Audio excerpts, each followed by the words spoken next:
going painting our flower pot, and we're going to start with our flowers up here first. So I'm going to do this one purple and I'm going to do this one pink. So I'm going to start off with the pink first. I mixed some of this and this together from the classic set. You can pick whatever colors you want that you have at home. I am using this water brush which has water inside of it. I sell them at my shop, or if you have a regular brush, you can have your water to dip, and probably having still a paper towel nearby just to clear your brush off before you do each color. So I'm just coming in here and I'm not filling every single thing in all the way out to the line. So I'll wait till later to do that, but I'm just kind of filling that in there. And then I'm going to take a little bit of this hot pink that I mixed it out of, and I'm just going to dab it right at the bottom of some of these petals here just to make it dark, and a few places up at the top on those petals that are kind of in the background.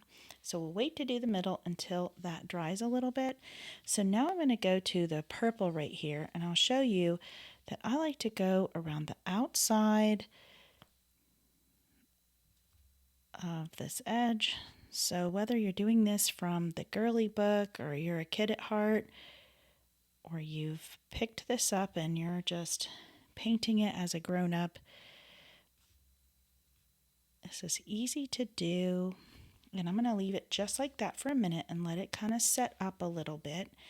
And then I'm going to paint some of these little flowers in the background. I mixed a little bit of the purples and the pinks together to get this other color that'll go nicely with them because they're in the same family.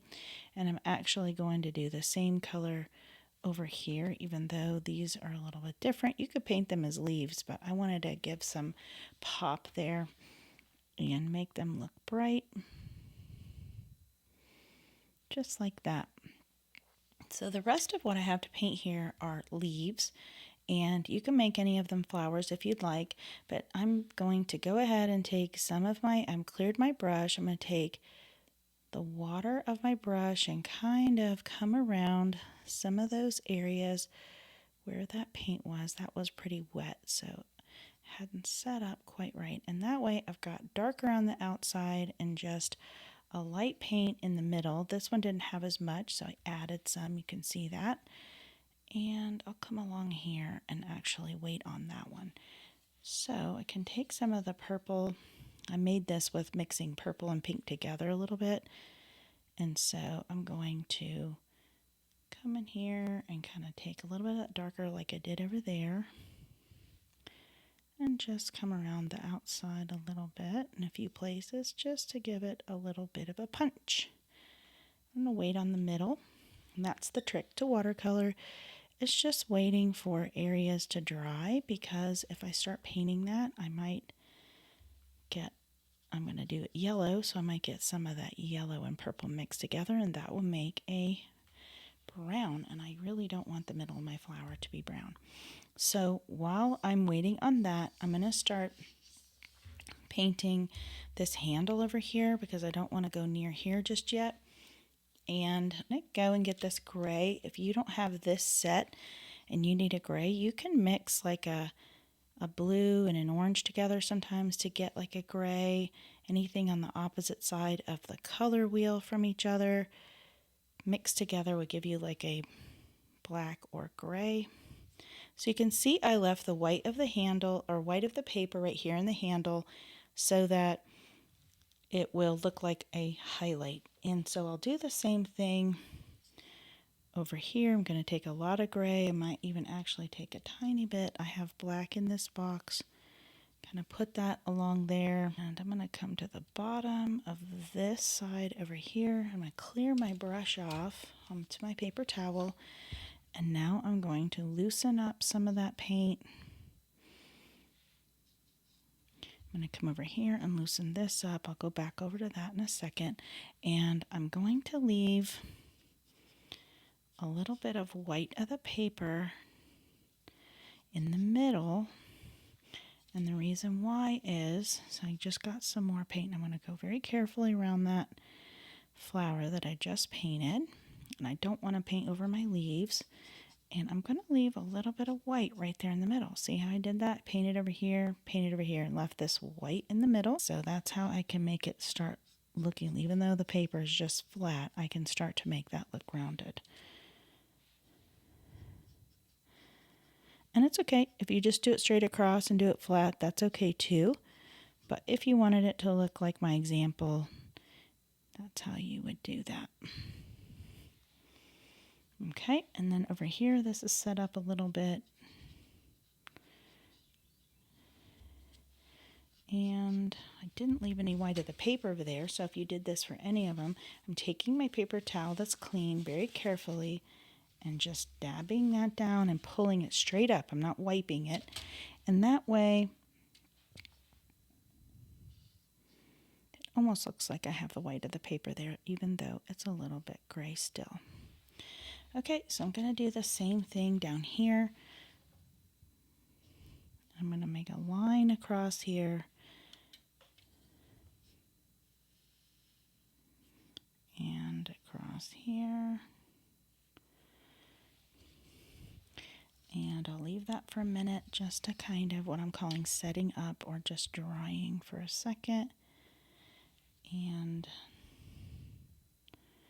I'm going to go carefully a little bit around these. I'm going to leave a little bit of the white of the paper inside those circles, like so. Now I'm going to come and loosen up this paint here. And I have a clear brush. That way it turns out a little bit gray, but not as gray as the original gray that I put down at first. And once that dries, I can add more and it'll stay where I put it. And I can also come under here, maybe a little bit of black and gray. You can test it on your tester paper I gave you in your Take and Paint, or at the back of your book. If you have this in a book, there's a extra piece of paper in there where you can test out your colors. So I'm putting a little bit of a shadow under there, a little bit darker.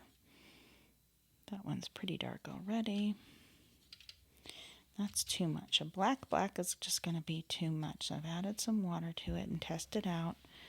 And I'll just come along here like I said. And now I've got my little flower pot looking like it's like a nice silver color, and I can clear my brush now that this is kind of dry, and I can go over it just a little bit so that the white of the paper turns more gray, but I keep those little lines in there because I like that texture. If you don't want the texture on there like this one, you can just scrub it out a little bit, be gentle with your paper. Oh, we didn't go over this area here. Just adding a little water to sort of smooth that out. So if you want to make sure you don't get your hand in your wet paint, you can kind of smoothing that out here. You can kind of turn your paper a little bit.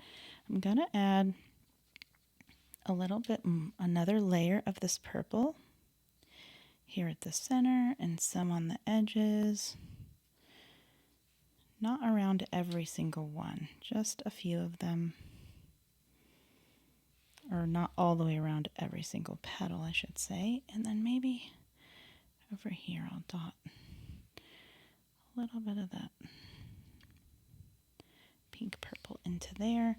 And then, like I said, I was going to do yellow. I want to make sure my brush is nice and clean. And put that in here. I'm going to leave a white at the center. I'm going to do the same thing here. And now I'm going to take more of this pink and put some of that in here. I'm going to clear my brush off, and now I'm going to go over some of those areas that were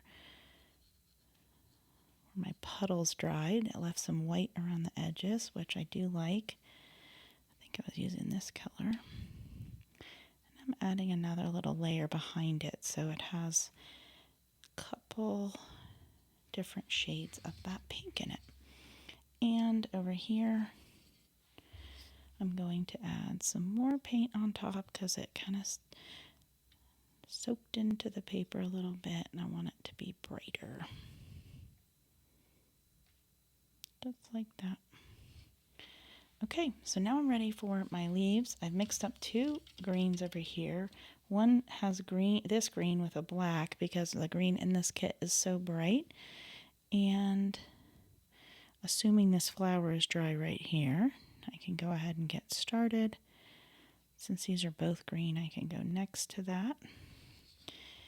And I'll turn it around. This green is kind of brown, so I think this is the one I added black to. And I want it to be a little brighter, so I'm going to come and kind of stamp that a little bit. And I'm going to take a little bit of this green and add it here and make sure it's bright enough. It's always good to try it out on a piece of paper first to make sure you like it. I liked how it looked in the palette, but I didn't like it how it looked when it got on the paper. Oop, I kind of went into my drawing over there. So where I got wet paint, I can just clear my brush off really good and see where I did that. I'm going to just kind of lightly go over that and with a clean paper towel, wipe it up. Okay, so now I'm going to go into this leaf and paint it as well.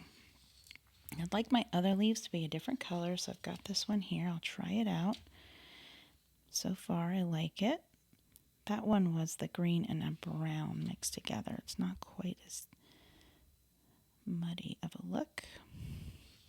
They're similar.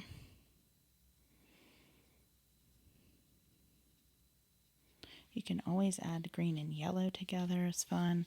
Or this green out of the box is like that. It's a little bit too bright for me today. So depends on the picture. And I've got another leaf that matches those other ones, so I'll do it in the same exact color green, which was this one. All right. And now I'm going to go and add a little more pigment to each little section.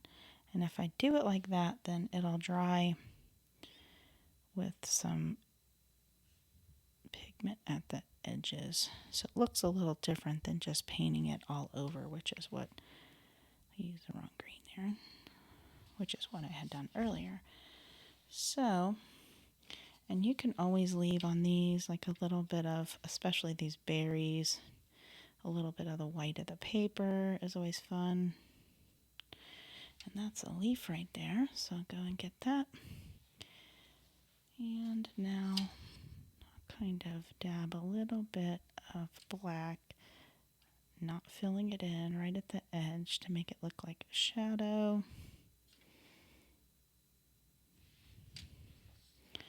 And now that that's dry, you can add a little shadow around there. On this side. And under here, and maybe right there. And then we kind of did a shadow under here. And I'm just going to go back over that a little bit. And then maybe blend that in